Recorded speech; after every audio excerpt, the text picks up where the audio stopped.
Hello students, this is me Abha Vardhan. आज हम करेंगे वर्कशीट नंबर 48। ठीक है, ये वर्कशीट आपकी 23 अक्टूबर 2020 की है। आज का जो आपका विषय है वो है आंकड़ों का संग्रह। ठीक है, तो आप जो आपका आंकड़ों का संग्रह है इसमें आप क्या क्या चीज़ों की जानकारी लेंगे, क्या आपकी रोज़ाना की ज़िंदगी से जुड़ा हुआ है, इससे हम उसको जानने की कोशिश करते हैं इस वर्कशीट के द्वारा। देखिए, इसमें कहा है आपको, बच्चों, आपने अपनी कक्षा में अपने शिक्षक को रजिस्टर पर प्रतिदिन विद्यार्थियों की उपस्थिति अंकित करते या प्रत्येक टेस्ट अथवा परीक्षा के बाद आपके द्वारा प्राप्त अंकों को अंकित करते हुए अवश्य ही देखा होगा। ठीक है, आपने अटेंडेंस लेते हुए देखा है, अपने टीचर्स को आपके मार्क्स लगाते हुए देखा है।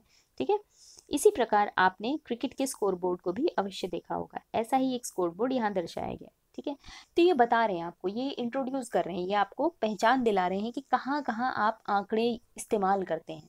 ठीक है, तो धीरे धीरे आपकी जो रोजाना की चीजें जिनसे आप रूबरू हो चुके हैं उनसे ये आपको अवगत कराकर ही इस चीज का बताएंगे कि क्या आंकड़ों का प्रबंधन आपका होता है। ठीक है, अब देखिए यहाँ पर आपको ये स्कोर कार्ड दे रखा है, यहाँ पर स्कोर बोर्ड क्रिकेट का, कि गेंदबाज का नाम, ओवर, मेडन ओवर, दिए गए रन, दिए गए विकेट, ये सब क्या होता है, ये सारी इंफॉर्मेशन दी हुई है, यहाँ कोई एक चीज नहीं है।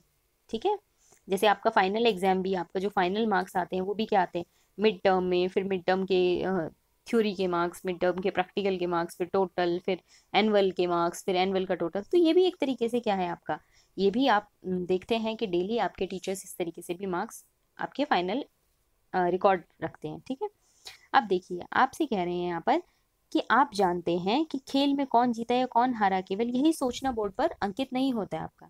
ठीक है, तो इसके अलावा भी बाकी सब चीजें, जैसे वही कि कितने आउट हुए, कितने रन उन्होंने बनाए, कितने ओवर हैं, ये सब डाटा भी आपका लिखा होता है, ये सब आंकड़े भी वहां पर लिखे होते हैं। ठीक है, जैसे यहाँ पर कहा है, उदाहरणार्थ आप यह ज्ञात कर सकते हैं कि सबसे अधिक रन बनाने वाले खिलाड़ी ने कितना समय लिया, कितनी गेंदों का सामना किया।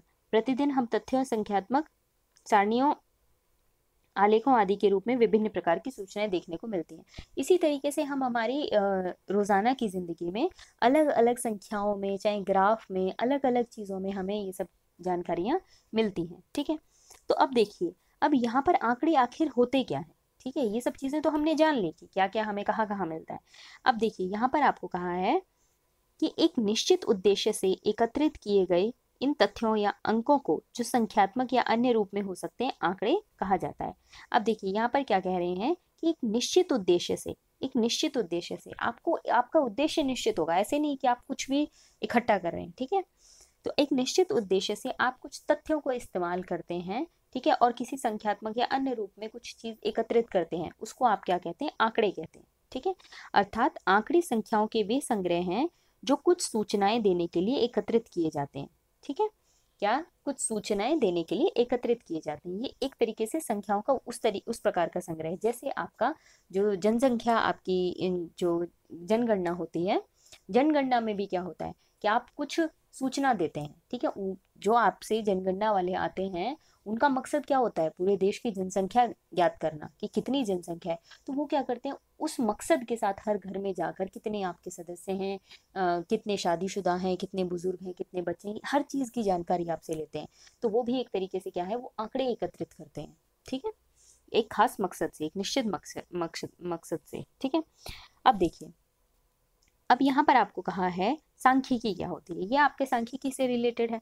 ठीक है, तो सांख्यिकी आपकी क्या होती है, अर्थपूर्ण सूचनाएं उपलब्ध करने से संबंधित अध्ययन गणित की जिस शाखा में किया जाता है उसे सांख्यिकी कहते हैं। देखिए, गणित भी ऐसा नहीं है कि सिर्फ जमा घटा गुणा भाग गणित है, यह आपका छोटे क्लासेस तक था। अब आप देखते हैं कि गणित में आप क्या करते हैं, ज्यामिति भी करते हैं। ठीक है, 10वीं क्लास में आप आएंगे तो त्रिकोणमिति भी करेंगे। तो ये सब क्या है, आपकी गणित की शाखाएं हैं जिसमें आप अलग अलग प्रकार की चीजें पढ़ते हैं। तो इसी तरीके से सांख्यिकी भी आपकी एक शाखा ऐसी है जहां पर आप क्या करते हैं, पूर्ण सूचनाएं जो हैं आपकी संबंधित, जो आपके आंकड़े हैं, ठीक है, आंकड़े और सूचनाएं जो हैं, इनके आधार पर जब आप कोई पढ़ाई करते हैं उसे हम क्या कहते हैं, सांख्यिकी कहते हैं। ठीक है, आपने दैनिक जीवन में आपने संख्याओं, आकृतियों, नामों इत्यादि से संबंधित अनेक प्रकार सारणियां देखी होंगी। ये सारणियां हमें आंकड़े उपलब्ध कराती हैं। इसी तरीके से हमने बहुत सारणियां देखी हैं जो हमें अलग अलग प्रकार के आंकड़े उपलब्ध कराती हैं। ठीक है, तो आपने ये भी देखा होगा, देखिए आपका जो मेन्यू कार्ड होता है, आप कहीं भी खाना भी खाने जा रहे होते हैं, वो भी एक तरीके से आपकी क्या है, सारणी है कि किस आपके जो भोजन है और उनके मूल्य लिखे होते हैं। ठीक है, कौन कौन सा आपका डिशेस हैं जो कितने कितने रुपए की हैं, ये भी एक तरीके से आपके आंकड़े हैं। ठीक है, अब देखिए यहाँ पर आपको दो तरीके से चीजें दी गई हैं, दो क्रियाकलाप आपको दिए गए हैं। दो क्रियाकलाप आपके पास क्या है? पहला आपको कहा है अपनी कक्षा के किन्हीं 20 विद्यार्थियों की लंबाई सेंटीमीटर के आंकड़े में संग्रह करके एक तालिका बनाइए। ठीक है, कि 20 विद्यार्थी आपको लेने और उनकी आपने लंबाई मापनी है और उसकी एक तालिका बनानी है। तो यहाँ पर पहले विद्यार्थी का नाम लिख देंगे, उसकी लंबाई सेंटीमीटर में, फिर दूसरे विद्यार्थी का, उसकी लंबाई सेंटीमीटर में। ठीक है, तो इस तरीके से आपकी सारणी बन जाएगी। दूसरे में आपको कहा है अपनी ऑनलाइन कक्षा में पिछले एक सप्ताह में अनुपस्थित रहे विद्यार्थियों की संख्या के आंकड़े संग्रह करके एक तालिका बनाइए कि पिछले एक हफ्ते में कितने कौन कौन से विद्यार्थी अनुपस्थित रहे हैं। जैसे पहला दिन था, पहले दिन में कितने विद्यार्थी अनुपस्थित रहे हैं, दूसरे दिन में कितने विद्यार्थी अनुपस्थित रहे। इसी तरीके से आपको 6 दिन का तालिका बना लेनी है। ठीक है, अब अंतर क्या हुआ दोनों में? दोनों में एक अंतर है। ठीक है, दोनों में अंतर क्या है कि जो आपका क्रियाकलाप एक था, इसमें आपने जो भी आंकड़े एकत्रित किए हैं वो आपने खुद ने टेप लिया होगा और इन बच्चों की लंबाई मापी होगी। ठीक है, दूसरे में आपके पास क्या है कि आपके पास तो अटेंडेंस नहीं होती है बच्चों की, को कौन ऑनलाइन क्लास अटेंड कर रहा है कौन नहीं कर रहा है। ठीक है, एग्जैक्ट डाटा तो होगा नहीं आपके पास। हाँ, आप अंदाजा लगा लेंगे अगर आप भी ऑनलाइन क्लास अटेंड कर रहे हैं कि हाँ इतने बच्चे तो थे क्लास में। ठीक है, वो एक अंदाजा होगा, वो आपके पास एकदम निश्चित बात नहीं होगी। ठीक है, तो इसके लिए आप किसकी मदद लेंगे? इसके लिए आप अपने स्कूल की मदद लेंगे। स्कूल की मदद कैसे लेंगे? कि आप अपने टीचर की मदद लेंगे जो आपको पढ़ा रहा है। ठीक है, टीचर के पास से अगर आपको कोई आंकड़े नहीं मिलेंगे तो आप स्कूल की मदद लेंगे। तो इस वाली परिस्थिति में क्या हुआ? इस वाली परिस्थिति में आपने खुद ने काम किया। ठीक है, दूसरी परिस्थिति में क्या हुआ कि आपने कहीं से आंकड़े पहले से थे कि ये काम आपके किसने पहले किया है? आपके टीचर ने पहले किया, आपके अध्यापक ने पहले किया है। आप उनके किए हुए काम को इस्तेमाल कर रहे हो। ठीक है, तो उन्होंने जो आंकड़े पहले से बनाए हैं, ये टीचर ने जो काम किया वो उन्होंने क्या किया? पहला काम किया। आप उस पहले काम को इस्तेमाल कर कर दूसरा काम कर रहे हैं। ठीक है, तो इनके अंतर को हम क्या बोलते हैं कि प्राथमिक आंकड़े। जब आप खुद से कोई चीज एकत्रित करते हैं, ठीक है, आप जब खुद से कोई चीज एकत्रित करते हैं तो उसे हम क्या बोलते हैं? प्राथमिक आंकड़े। ठीक है, और जब आप दूसरे के द्वारा एकत्रित की हुई चीज को इस्तेमाल करते हैं तो उसे हम क्या बोलते हैं? गौण आंकड़े। ठीक है, तो इस बात का आप ध्यान रखें। अब देखिए, इसके आधार पर आपको स्वयं प्रयास कीजिए।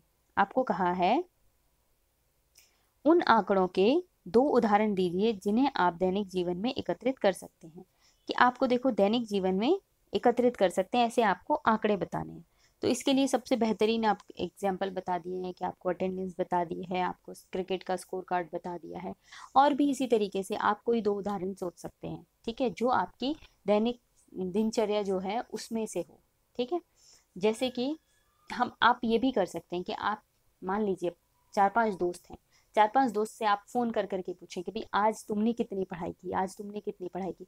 तो हर एक बच्चे का आप एक सप्ताह का सूची बना लें। कि जैसे कोई बच्चा है आपके पास, अविनाश कोई बच्चा है, आप अविनाश ने सोमवार को कितनी पढ़ाई की, मंगलवार को कितनी की। इसी तरीके से कोई दूसरा दोस्त है, ठीक है, राम मान लीजिए कोई दोस्त है दूसरा, उसने कितनी पढ़ाई करी। ठीक है, तो ऐसे हर एक बच्चे ने कितनी कितनी पढ़ाई करी, तो आप हर एक अपने दोस्त की सूची बना लेंगे। ये आपके लिए वैसे भी अच्छा है कि आप ऐसी सूची बनाकर रखेंगे तो आप वीक के, आपका जो सप्ताह है, सप्ताह के अंत में आप ये देख सकते हैं कि कौन बच्चा कितना पढ़ा।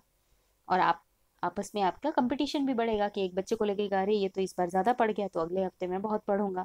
ठीक है, तो ये आपके कंपटीशन के लिए भी अच्छा है, आपकी खुद की पढ़ाई के लिए भी। बाकी ये एक आंकड़े का भी उदाहरण हो जाता है आपका। ठीक है, दूसरे में देखिए आपको कहा है नीचे दिए गए आंकड़े को प्राथमिक आंकड़े और गौण आंकड़े में वर्गीकृत करना है आपको। क्या आपको बताना है कौन सा आंकड़ा प्राथमिक आंकड़ा है, कौन सा आंकड़ा गौण आंकड़ा है। ठीक है, तो कक्षा 9 के 10 विद्यार्थियों के जूतों का माप। ये कक्षा 9 के 10 विद्यार्थी हैं, उनके जूतों का माप। अब ये क्या है आपका? आप उस बच्चे ने अपने जूते का माप पहले से करा रखा होगा।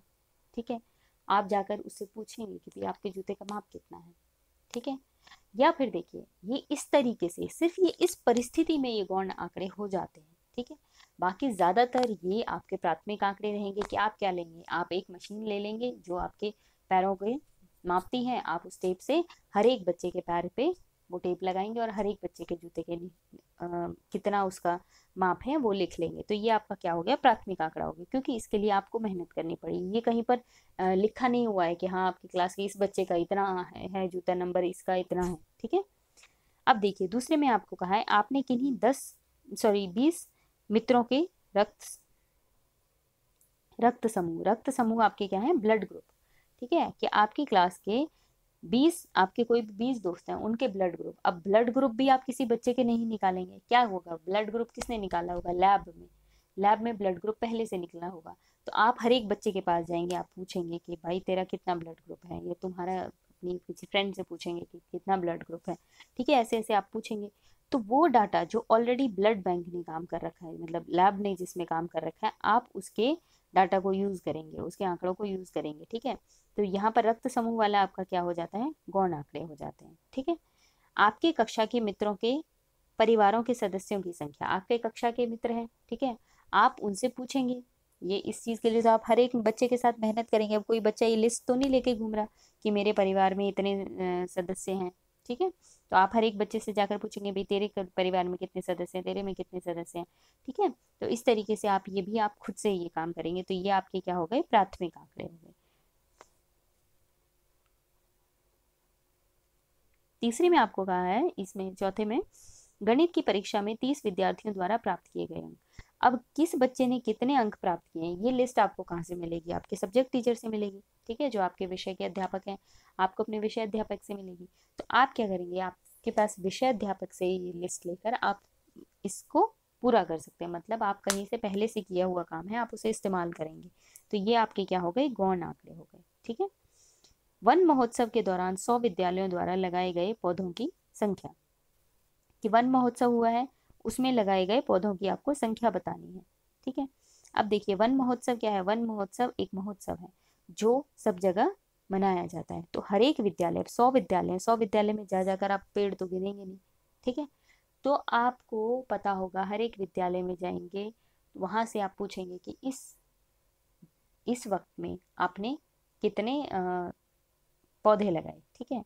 हर एक चीज को आप जा जाकर पूछेंगे। 100 विद्यालय हैं, ठीक है, 100 विद्यालय में कितने पौधे लगाए गए। तो ये भी आपके पास क्या हो जाएगा, एक तरीके से गौण आंकड़े हो जाएंगे, कि ऑलरेडी आपको स्कूल से इंफॉर्मेशन मिल जाएगी, आप जाकर वहाँ पेड़ नहीं गिनेंगे। अगर आप पेड़ गिन रहे होते तो वो प्राथमिक आंकड़े होते, ठीक है। अगर आप पेड़ नहीं गिन रहे हैं, आप वहाँ पर उनसे पूछ लेंगे, वो बता देंगे आपको, हाँ हमने 10 पौधे लगाए, 20 पौधे लगाए, आप उसी आंकड़े को इस्तेमाल करेंगे। तो ये आपका किसका उदाहरण हो जाता है, गौण आंकड़े का उदाहरण हो जाता है, ठीक है। तो इस तरीके से आप बाकी के सवाल भी हल करेंगे, ठीक है। जितना हो सके आप कोशिश करें कि यहाँ पर जो आपको 2 उदाहरण दिए हैं आप इन्हें ज़्यादा से ज़्यादा सोचें, क्योंकि ये आपके लिए अच्छा है, ठीक है। 2 उदाहरण के बजाय आप ज़्यादा से ज़्यादा जितना हो सके सोचें, ठीक है। तो आज की इस वर्कशीट में हमने क्या क्या किया है, हमने सबसे पहले आंकड़े पढ़ा कि आंकड़े क्या होते हैं, ठीक है। उसके बाद हमने पढ़ा सांख्यिकी क्या होती है, फिर प्राथमिक और गौण आंकड़े, ठीक है। और उसके आधार पर हमने ये कुछ सवालों को हल किया है, ठीक है। तो आप इस वर्कशीट को अच्छे से करेंगे और ध्यान से पढ़ेंगे, ठीक है। आप अपने डाउट्स कमेंट कर सकते हैं मुझे, मैं आपके कमेंट्स का जवाब ज़रूर दूंगी, ठीक है। Thank you student.